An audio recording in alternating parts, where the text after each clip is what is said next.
Hey everybody, I am back from New Orleans and I had a blast while I was there.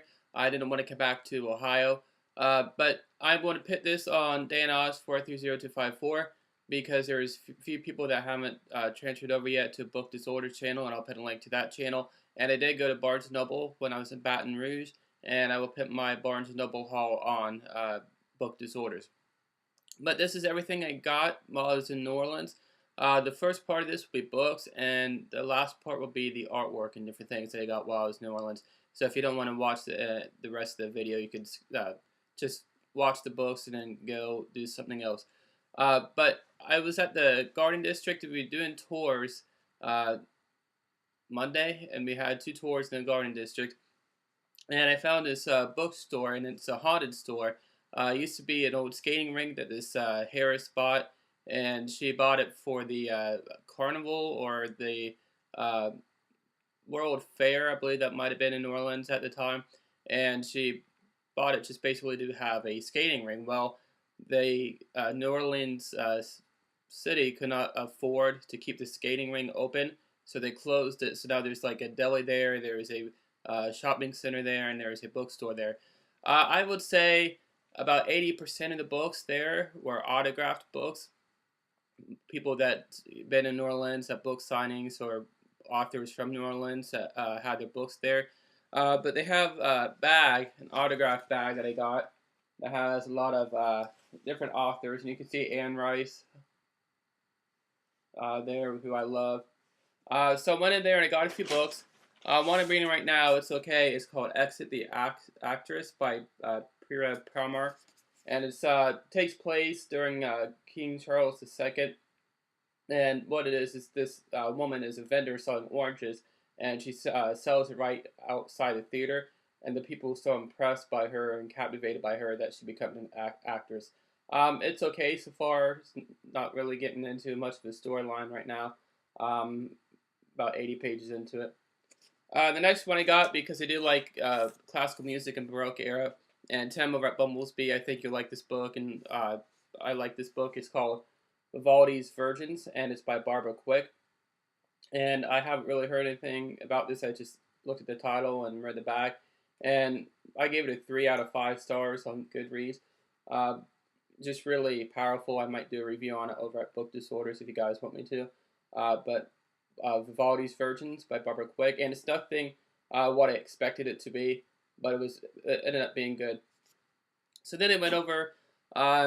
There's a section that have nothing but Anne Rice books, and they have a lot of her paperback books. But as you know, I'm trying to get all my Anne Rice collection into hardcover now, and I was in hog heaven when there was a lot of her stuff that was signed.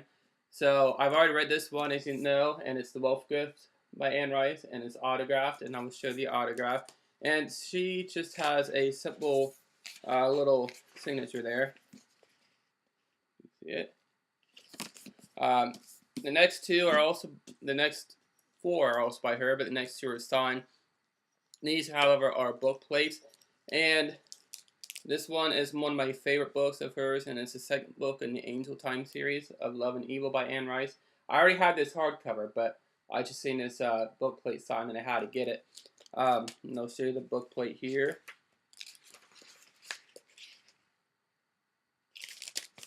This next one, I have the paperback too, and I read it too, and it's an End of Christ the Lord series, and it's the Road to Cana, a novel, and this is also book plate sign. So, what about this one? I went over to the deli, had a bite to eat before he did the first tour, and I was going through just to look at the signatures, and this one didn't have a signature in there. So probably what Anne Rice does is she signs a lot of book plates and sends them off to different book companies. And so I went up to the register, and the guy back there got a book plate that had Anne Rice's signature in it. And it's basically the same as the other one. But I just like the fact that I actually have some Anne Rice books autographed now. The next 2, again, I already have, but I have them in paperback, and they're pretty beat up. But it's The Witching Hour, and I actually got to see Anne Rice's house on the tour, which is in Mayfair Manor, which takes place during the Witching Hour series. So excited to see that. And then my favorite vampire chronicle book by her, I finally have in hardcover now because my other one is just godly beat up. But Smemnock the Devil by Anne Rice. So I might call the store or email the store because there's a website that they have on the bag and see about getting some of the other Anne Rice books, whether they have them signed or whether they have hardcover. They had this one, I didn't realize I had it out, but it's a Vampire Lestat book, but it was a graphic novel, and I didn't realize there was a graphic novel of any of her books out. But that was like $147, and I didn't want to pay that right then at that time. Now, if they have it still, when I call them, I might pay it, but I just didn't want to pay that price right there.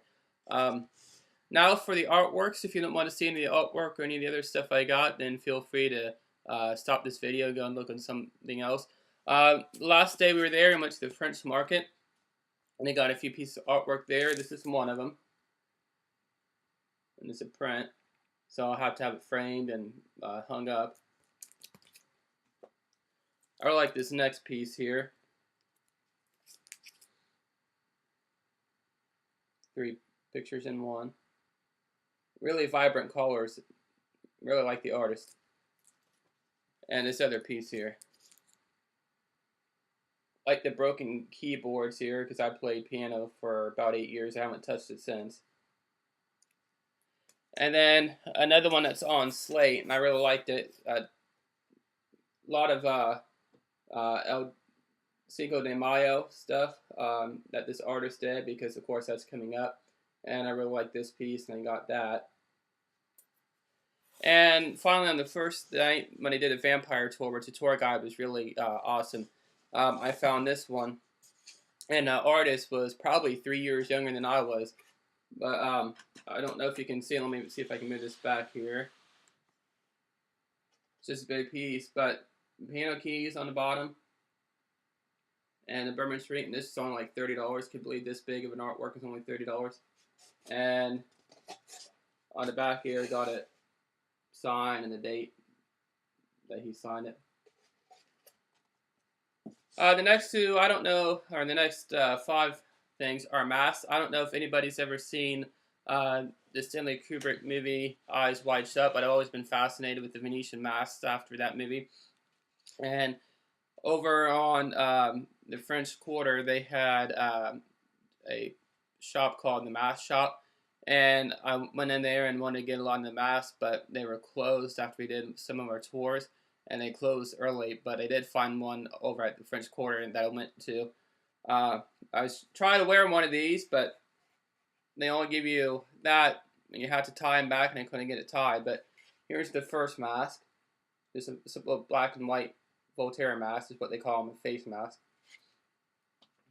The next one's a gold mask. This one's a half face mask with a long nose, which most of you probably seen a lot of these masks in different movies that have masquerade balls. And let me get the other one here. And this one I like the most. And this one wasn't really that bad of a price, it was only $55. So that is my New Orleans haul, book haul, and other art haul stuff that I got. And like I said on my other channel, Book Disorders, I will put my Barnes & Noble haul that I did when I was in Baton Rouge. Until next time, happy reading, everybody.